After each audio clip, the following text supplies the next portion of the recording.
भूर्भुवः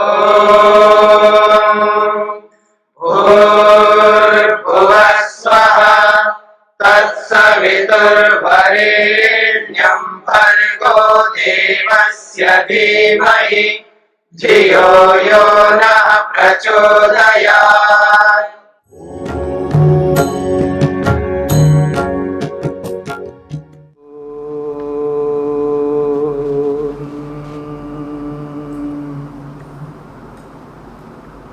कैवल्यपाद के 15वें सूत्र को लेकर के हमने विचार किया। सूत्र के भाष्य के अंत में एक बात आई थी,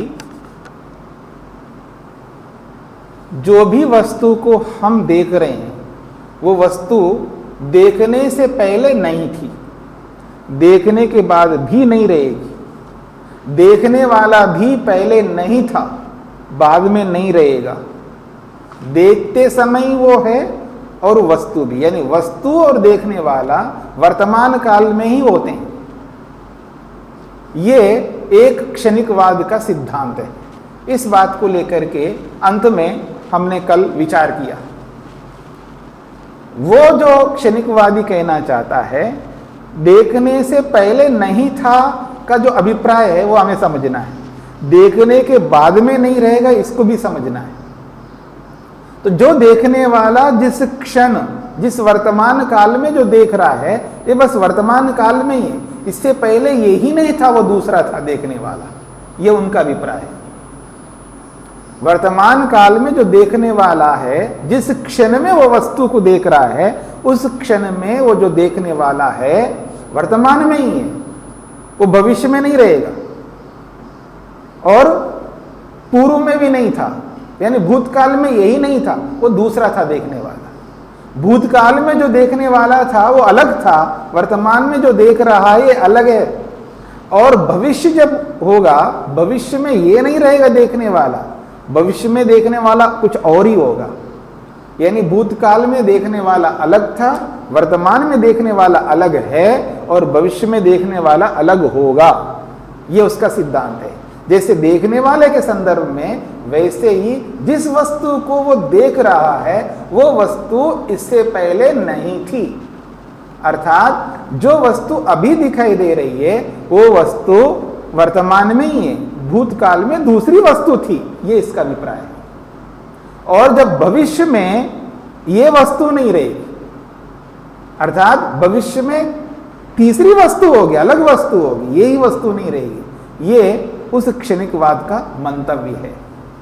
इसलिए कहना चाह रहा था वो पूर्वोत्तर क्षणेषु, पूर्व और उत्तर यानी पहले क्षणों में और बाद में आने वाले क्षणों में वस्तु रूपम, वस्तु का जो स्वरूप है, वस्तु का जो अस्तित्व है, उस अस्तित्व को अपहनुवते, वो खंडित करते हैं। यानी वस्तु नहीं होती है, पूर्व क्षणों में भी नहीं थी वो वस्तु, वर्तमान वाली वस्तु, और उत्तर क्षणों में भी वो वर्तमान वाली वस्तु नहीं रहेगी, ऐसा क्षणिकवादी खंडन करते हैं। ये महर्षि वेदव्यास ने स्पष्ट किया। अब इस खंडन का समाधान महर्षि पतंजलि सूत्र के रूप में दे रहे हैं। सूत्र 16वां है। वो कहते न च एक चित्त तंत्रम वस्तु तद अप्रमाणकम तदा किम स्यात्। ये सूत्र है। वो महर्षि पतंजलि कहना चाहते हैं न च एक चित्त तंत्रम वस्तु तद अप्रमाणकम तदा किम स्यात्। वस्तु यानी जो वर्तमान क्षण में रहने वाली वस्तु है वो एक चित्त तंत्रम ना, केवल एक ही मन का विषय बनती हो ऐसा नहीं है। जो वस्तु है, जो वर्तमान क्षण में जो वस्तु है वो वस्तु केवल एक मन का विषय बन रही हो और मनों का विषय नहीं बनता हो, ऐसा बिल्कुल नहीं है। अगर ऐसा है तद अप्रमाणकम, तब तो वो प्रमाण नहीं हो सकता, वो प्रमाण को प्राप्त नहीं हो पाएगी वो वस्तु। जो वस्तु केवल एक ही मन का विषय बन रही हो वो प्रमाण नहीं हो सकती। फिर तदा, अगर वो एक ही मन का विषय बने, तदा उस स्थिति में किम स्यात्, फिर बाद में क्या होगा? यदि वो मन जब उस वस्तु को देख रहा है, यानी जिस मन से जिस वस्तु को देखा जा रहा है, मान लो दूसरे क्षण में वो मन उस वस्तु को ना देखे, तो उस वस्तु का क्या होगा?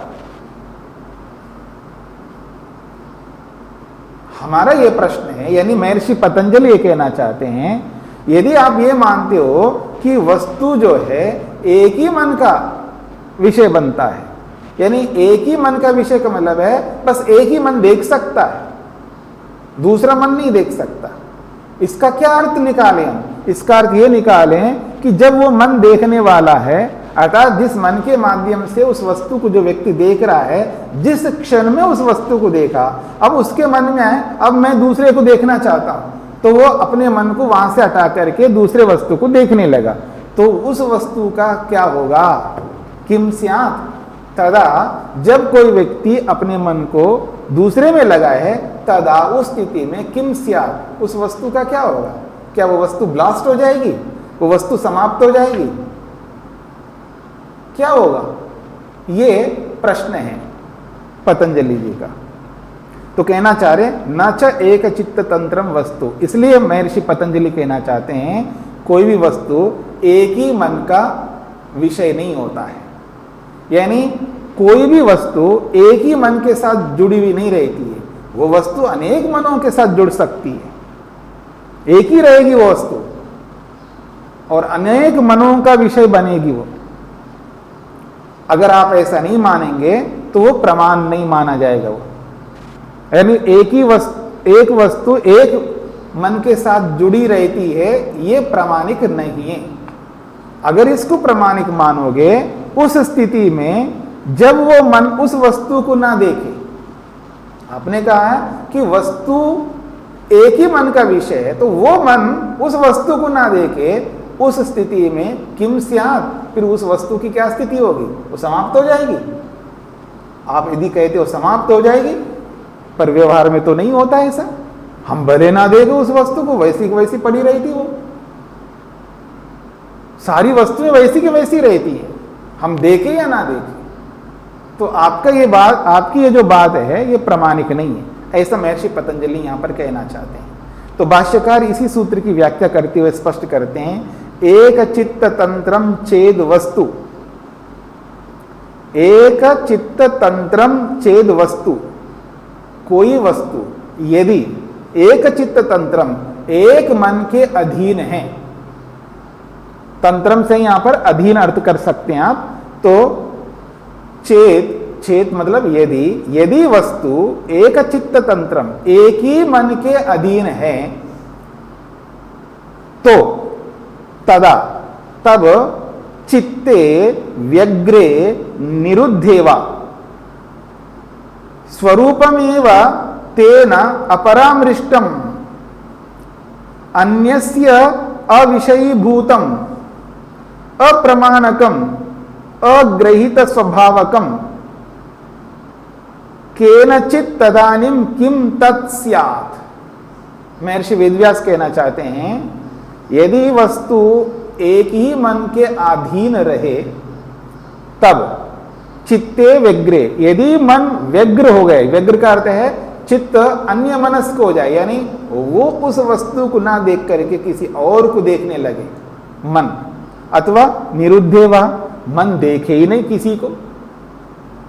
निरुद्ध का मतलब यहां है वो निरुद्ध अवस्था नहीं है जो समाधि वाली निरुद्ध अवस्था, या निरुद्ध का मतलब वो मन मतलब या तो उस वस्तु को देख रहा है मन, अब उस वस्तु को ना देख करके व्यग्र किसी और वस्तु को देखने लगे, एक बात, अथवा निरुद्धेवा, मन किसी को ना देखे, मन किसी को ना देखे, उस स्थिति में स्वरूपमेव तेन अपरामृष्टम, तेना उस मन के ना देखने पर स्वरूपमेव, उस वस्तु का स्वरूप ही अपरामृष्टम समाप्त हो जाए, क्या वो वस्तु ना रहे, अर्थात वो वस्तु समाप्त हो जाएगी।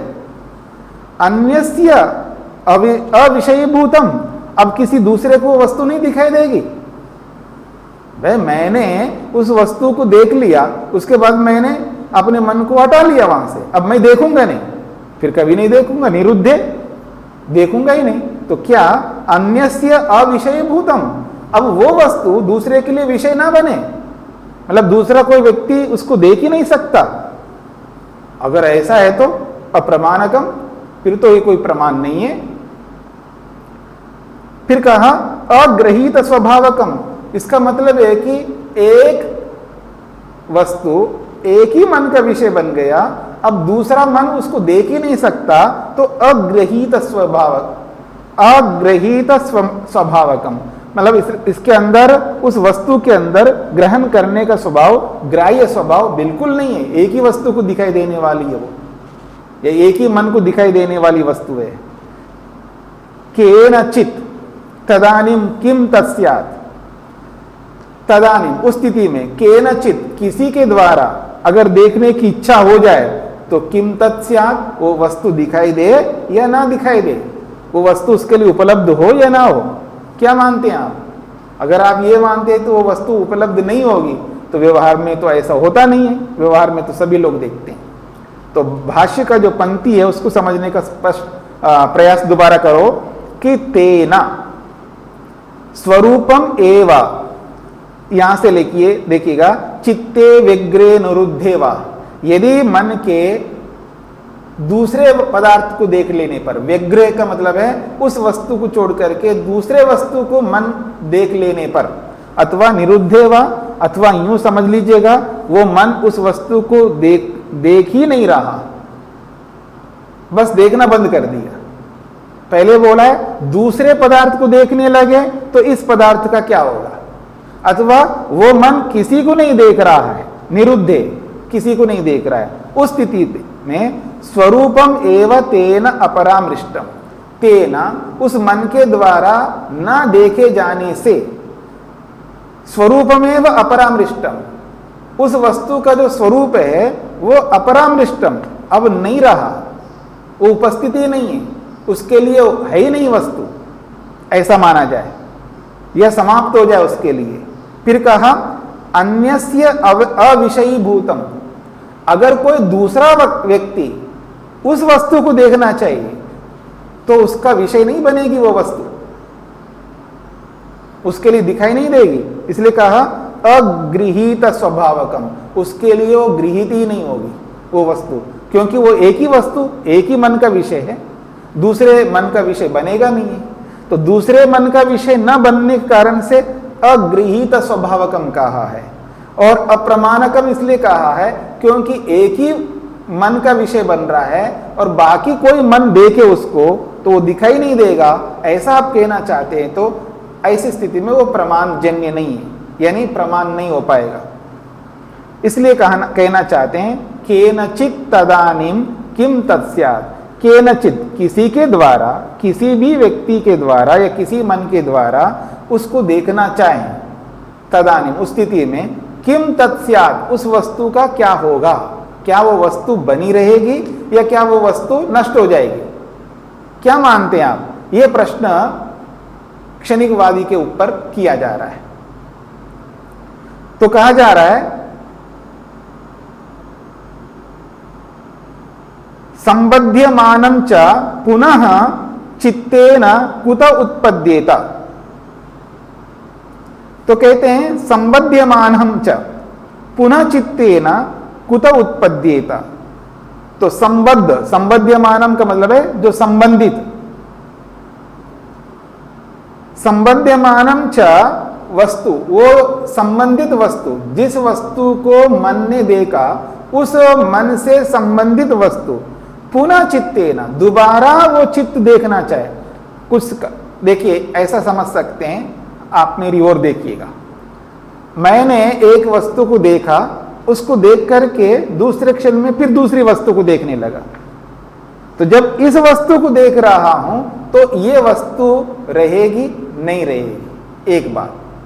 अथवा मैंने एक क्षण के लिए उस वस्तु को देख लिया, अब किसी को नहीं देख रहा हूं, बस मैं देख नहीं रहा हूं, किसी भी वस्तु को नहीं देख रहा हूं, ये दूसरी स्थिति है, ये मन का निरुद्ध है, यानी यहां जो कहा ना निरुद्ध है, यानी मन किसी को नहीं देख रहा है, मन रुक गया, देखने का काम बंद कर दिया। अथवा व्यग्र का अर्थ होता है दूसरी वस्तु को देख लेने पर, मन के द्वारा दूसरी वस्तु को देखने पर इस वस्तु की क्या स्थिति होगी, उसकी क्या दशा होगी, एक बात। और निरुद्धे, मन के रुक जाने पर, अर्थात मन किसी को नहीं देख रहा है, उस स्थिति में उस वस्तु की क्या दशा होगी। ये दो बातें हैं। तो ये दो बातें कही है, उसी बात को लेकर के कह रहे हैं संबध्यमानम च पुनः चित्तेन।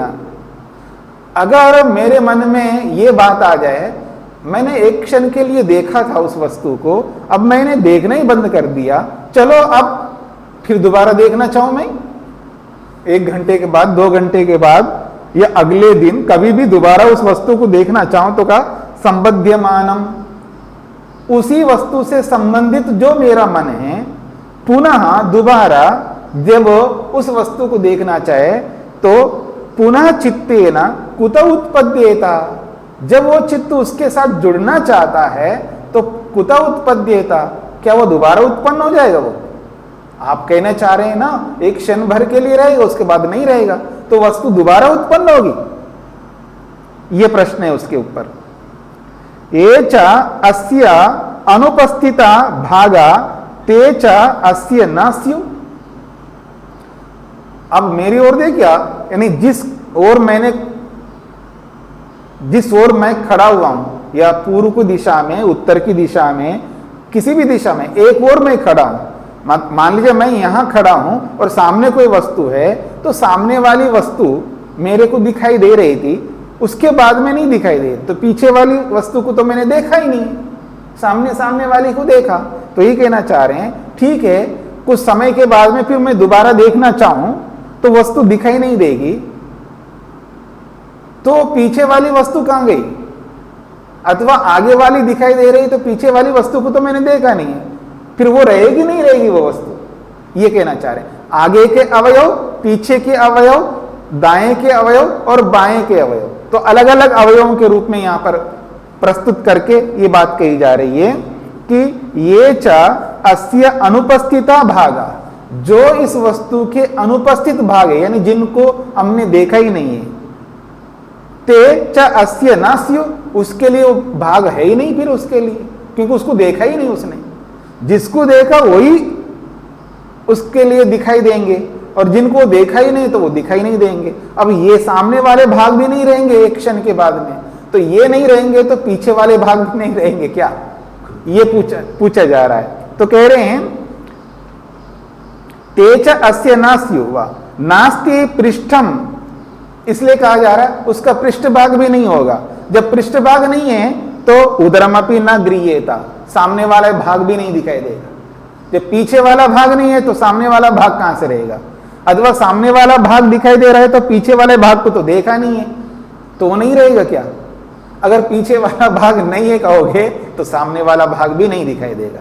किसी भी रीति से इसको कहते हैं रस्सी को ऐसा घेर लो, यानी किसी वस्तु को ऐसा घेर लो तो दोनों ओर से घिर जाए, तो इस छोरे से भी पकड़ लो, उस छोर से भी पकड़ लो, दोनों छोर पकड़ में आ गया आपको, तो अब वो कहीं नहीं जाएगा व्यक्ति।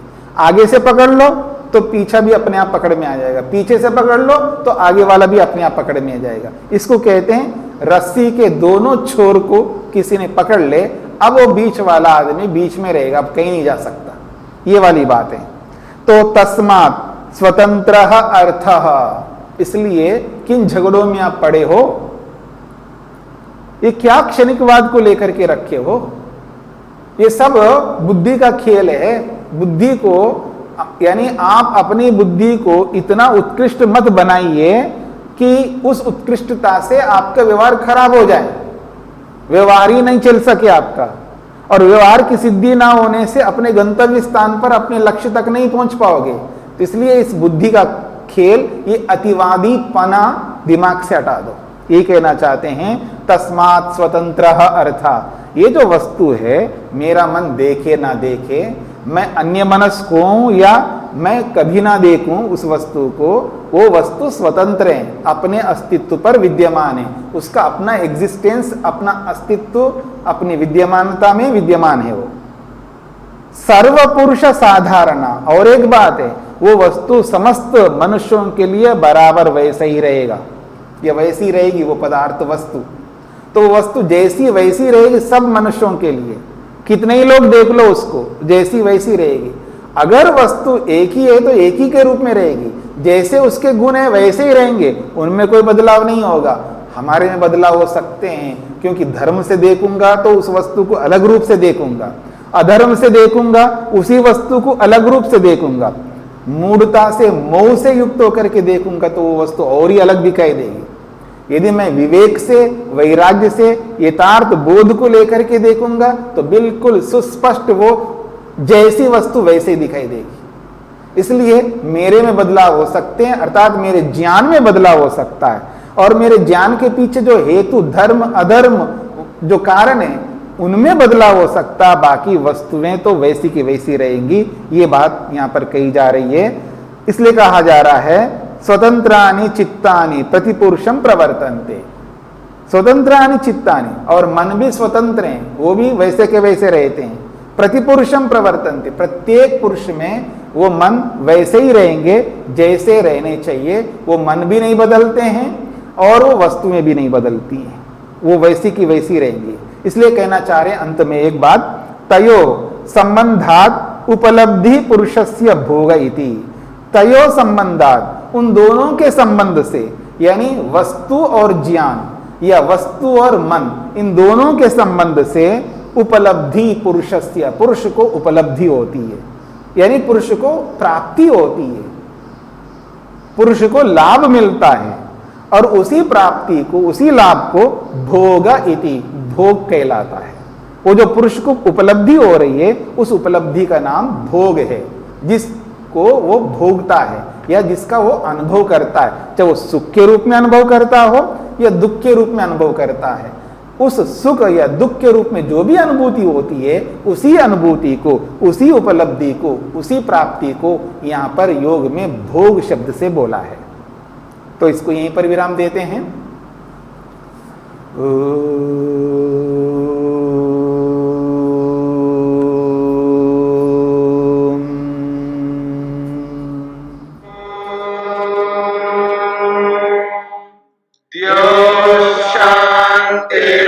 शांतिरंतरिक्षं शांति पृथिवी शांतिरापः शांतिरोषधयः शांतिः वनस्पतयः शांतिर्विश्वे देवाः शांतिर्ब्रह्म शांति सर्वं शांति शांतिरेव शांति क्षमा शांतिरेधि। ओम शांति शांति शांति।